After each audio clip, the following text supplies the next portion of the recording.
स्वागत है दोस्तों हमारे चैनल पर। अगर कहानी पसंद आए तो ज़रूर लाइक और एक सब्सक्राइब कर देना। मेरे प्यार की कहानी। मेरा नाम आनंद है। मैं अभी बीए ग्रेजुएशन की पढ़ाई कर रहा हूँ। मेरा कॉलेज रिजर्वेशन की पढ़ाई अभी अभी शुरू हुआ है। मैं बीए ग्रेजुएशन की फर्स्ट सेमेस्टर में नामांकन लेकर पहली बार कॉलेज जा रहा हूँ। मैं आनंद कुमार अपनी प्रेम कहानी को इस लेख के ज़रिए आप सभी लोगों को तक पहुंचाना चाहता हूं। मैं आनंद कुमार मध्य प्रदेश के एक छोटे से गांव का रहने वाला हूं। मेरी प्राथमिक शिक्षा मेरे गांव के स्कूल से ही हुई है। हालांकि मैं कॉलेज की पढ़ाई करने के लिए गेहूं से थोड़ी दूर शहर की एक यूनिवर्सिटी में अपना नामांकन किया हूँ। ये कहानी 2 साल पहले की है, जब मैं कॉलेज में इंटरमीडिएट में नामांकन किया था। मैंने थोड़ी उम्र गुजार देने के बाद पढ़ाई शुरू की थी। आपको बता दें कि जिस समय मैं इंटरमीडिएट में पढ़ाई कर रहा था, उस समय मेरी उम्र 19 साल थी। मैं जब इंटरमीडिएट में अपना नामांकन कराया था और अपनी प्रथम साल का ग्रेजुएशन देने के लिए तैयारियां कर रहा था, एक दिन मेरे घर के बाहर एक डाकिया आवाज़ देता है। जब मेरी मम्मी दरवाज़े खोलती है तो डाकिया कहता है कि आपके बेटे के नाम आनंद है, उसके लिए एक पत्र आया है कि से अगर है तो आनंद है तो कृपया करके उसे बुला दो। मेरी माँ मुझे आवाज़ देती है और कहती है कि तुम्हारे लिए कोई पत्र आया है, से डाकिया से जाकर ले लो। मैंने उस पत्र को देखा तो उसमें आनंद कुमार नाम था, लेकिन पता की जगह पर किसी कारण से साफ साफ नहीं दिख रहा था। ऐसे में पत्ते के स्थान पर क्या पता लिखा था कुछ समझ में नहीं आ रहा था, लेकिन मेरे शहर का पिन कोड लास्ट में लिखा हुआ था। डाकिया मेरे गांव का हिस्सा शायद मुझे जानता होगा, मेरे नाम को जानता होगा। इसी कारण से किसी और का पत्थर मेरे हवाले कर चला गया था।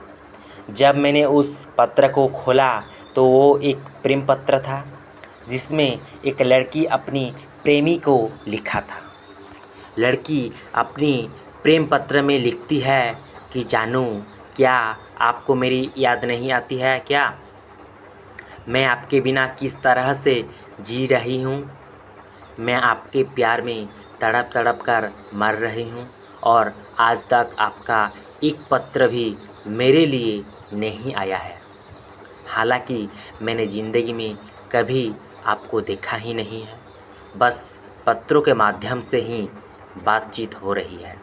लेकिन मैंने देखा है कि कुछ दिनों से आपका पत्र बिल्कुल भी मेरे पास नहीं आ रहा है। मैं आपका हालचाल लेने के लिए बिल्कुल बेबस हो चुकी हूँ। आनंद को पता नहीं चलता है कि पत्र किसका है, लड़की कौन है और प्रेम पत्र किसको लिख रही है। आनंद को लगा कर लड़की बहुत ज़्यादा दुखद प्रेम पत्र लिखी है, इसलिए वो अपनी जवाब देने के लिए एक प्रेम पत्र लिखता है और उसमें कहता है कि मुझे कुछ काम था, इसी कारण से मैं तुम्हें पत्र भेजना भूल गया था।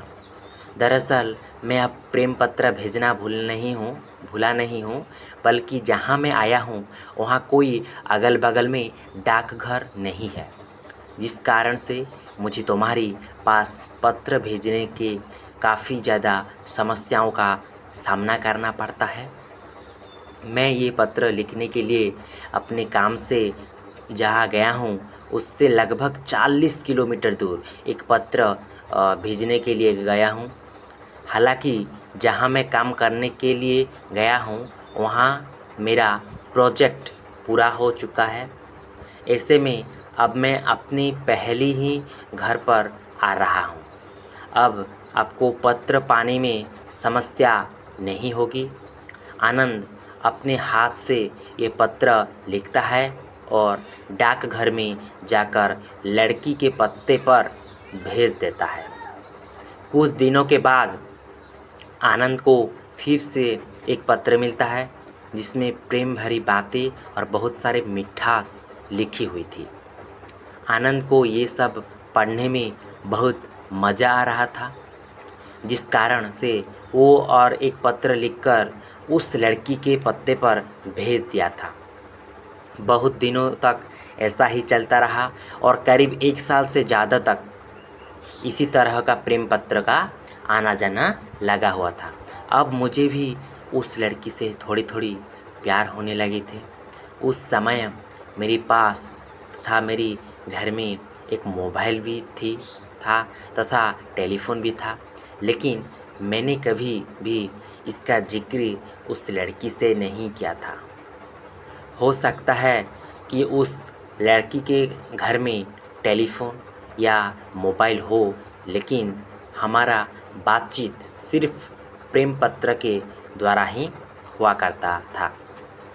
मैंने भी कभी कभी उस लड़की से फ़ोन पर बात करने के बारे में सोचा भी नहीं।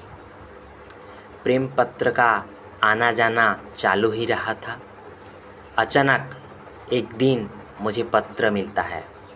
इसमें लड़की का पत्र मिला। उसमें लिखा हुआ था कि मैं आपसे मिलना चाहती हूँ, क्योंकि अब मेरी शादी की उम्र होती जा रही है। मैं ज़िंदगी में किसी से शादी नहीं कर सकती हूँ। मैंने आपसे ही प्यार किया है और चाहे कुछ भी हो जाए आपसे ही शादी करूँगी। इतना सुनते ही मेरा होश उड़ गया था, क्योंकि वो लड़की के साथ पत्र लिख रही थी। मुझे नहीं पता था, गलती से मेरे पास आ गया था और उसी दिन से मैं उससे बात करने लगा था। ऐसे में जब मैं उससे मिलूँगा तो वो मुझे पहचान सकती है, उससे काफ़ी ज़्यादा दुख हो सकता है। ये बात सोचकर मैंने उस लड़की को कहा कि मैं अभी नहीं मिल सकता हूँ और अभी शादी भी नहीं कर सकता हूँ, ताकि वो लड़की मेरा पीछा छोड़ दे और कहे और शादी करने के लिए राज़ी हो जाए। लेकिन वो लड़की बहुत ज़्यादा ज़िद्दी थी। वो लड़की कसम खाकर बोल गई कि मैं शादी करूँगी तो आपसे ही, वरना ज़िंदगी भर कुंवारी हो रहूँगी। फिर कुछ दिन बाद लड़की प्रेम पत्र लिखता है कि मुझे मिलना है। मैं अब सोच लेता हूँ कि जो होगा देखा जाएगा, चलो एक बार मिलने का प्रयास करते हैं। दूसरी बार मैंने प्रेम पत्र लिखा और उसके जवाब में कहा कि ठीक है, मैं तुमसे मिलना चाहता हूँ, तुम अगले पत्र में मिलने का पता और जगह भेजना, लिखकर मैं वहाँ आ जाऊँगा। लड़की ऐसा ही करती है। वो पत्र के जवाब में किसी खास तारीख को किसी खास जगह पर किसी खास समय पर उसे बुलाने के बारे में प्रेम पत्र लिखकर भेज देता है। जिस दिन लड़की उससे मिलना चाह रही थी, उस दिन मैं बिल्कुल ही अच्छे अच्छे कपड़े पहनकर उस जगह पर लड़की से मिलने चला गया था। लड़की उस जगह पर पहले ही आ चुकी थी। मैं काफ़ी लेट से हो गया था। मुझे लग रहा था कि उस लड़की को आने में ज़्यादा लेट हो जाएगी, क्योंकि मुझे पता भी नहीं था कि उस लड़की का करना से कितना दूर है। इसी कारण से मुझे थोड़ा लेट ही पहुंचना था। जिससे ही मैं उस जगह पर पहुंचा तो देखा कि एक बहुत खूबसूरत लड़की उस जगह पर खड़ी थी। मैंने लड़की का नाम पूछा तो उन्होंने सही सही बताया। उन्होंने भी पूछा तो मैंने अपना नाम आनंद बताया। लड़की मुझे देखते ही मेरे गले लगकर रोने लगी थी। रोते हुए वो बोल रही थी कि मैं कितने दिन आपके लिए कितनी बार रोया करती थी। आप आज हमसे मिलने आए हैं। आज के बाद हम दोनों कभी अलग नहीं होंगे। इतना कर लोगे। मेरे गले लगकर रोने लगी थी, लेकिन मैंने उसके आंसू पूछते हुए उसे चुप कराया और उसे ये एहसास दिलाया कि मैं अब उसके बिना कहीं नहीं जाऊंगा। मैं अब उसे प्यार करने के बारे में भी सोच सकता था, क्योंकि मुझे वो लड़की बेहद ही पसंद आई थी। ऐसे में मैं भी आपसे बहुत ज़्यादा प्यार करने लगा था और वो लड़की बोल रही थी मुझसे शादी करने के लिए। मैं भी उसे शादी करने के लिए हाँ कर दिया। उन्होंने अपने घर वालों का बताया और वो मेरे घर वालों को बताई है। ऐसे में मेरा घर वालों, उसके घर वाले आप एक दूसरे के रिश्ते के बारे में अच्छे तरह से सोच समझ कर मान लिया था। कुछ दिनों में हमारी शादी होने वाली थी। मैं भी प्रेम पत्र के जरिए से ही बात किया करता था। उसके बाद मैंने अपने शहर में आनंद नाम की एक लड़की को तलाश करने लगा था। मैं सोच रहा था कि आखिरकार है ये लड़की जिसको पत्र लिख रही थी वो कौन है और मेरे नाम का शहर में कौन कौन है। फिर वो अचानक आनंद नाम का एक लड़के के घर पहुंच गया, लेकिन आनंद घर में नहीं मिला था। उसके माँ बाप घर में थे। आनंद उसके माता पिता से बात करते हैं और कहते हैं कि आपका बेटा कहाँ रहता है अभी। ये सुनकर उसकी माता पिता रोने लगते हैं और कहते हैं कि मेरा बेटा की उम्र अभी 18 साल की हुई थी। मेरा मिटना पास के एक स्कूल में पढ़ाई करता था और स्कूल जाने वक्त होश से दुर्घटना हो गया और इसका मृत्यु हो गई थी। तभी आनंद रहता है कि मेरा नाम भी कहता है कि मेरा नाम भी आनंद है, मेरी भी उम्र इतनी ही है, क्या मैं आपका बेटा बन सकता हूँ। फिर पहले वाले आनंद के माता पिता और वो प्यार आनंद गले से लगा लेता है और कहता है कि मैं तुम्हारे पिताजी हूँ, तुम ऐसी बात क्यों कर रहे हो।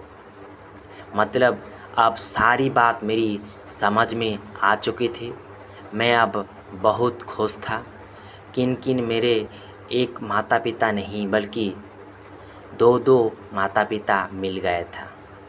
अब मैं रोज़ाना उसके घर जाया करता था, अपने घर में भी रहा करता था। इसी तरह से हम दोनों के बीच में बहुत ज़्यादा गहरी माता पिता तथा बेटी के बीच में ज़्यादा प्यार हो गया था। मेरी शादी करीब आने वाली थी। मैंने अपनी शादी के बारे में दोनों माता पिता को बताया। मेरे अपने माता पिता को तो पहले से ही ये सभी चीज़ों पता थी, क्योंकि सारी बातें तो उन्होंने ही की थी। लेकिन दूसरे माता पिता जो कि मैंने ये सारी बात बताई बहुत खुश हो गए। फिर उसके बाद हम दोनों की शादी बहुत ज़्यादा धूमधाम से हुई थी, क्योंकि हमारे दोनों में माता पिता जो थे बहुत ज़्यादा हम लोगों से प्यार करते थे। सब मेरे साथ साथ होगा। लड़की भी बहुत ज़्यादा खुश थी। उसके बाद से हम लोगों का जीवन बहुत ज़्यादा सुखमय तथा आनंदमय हो चुका था।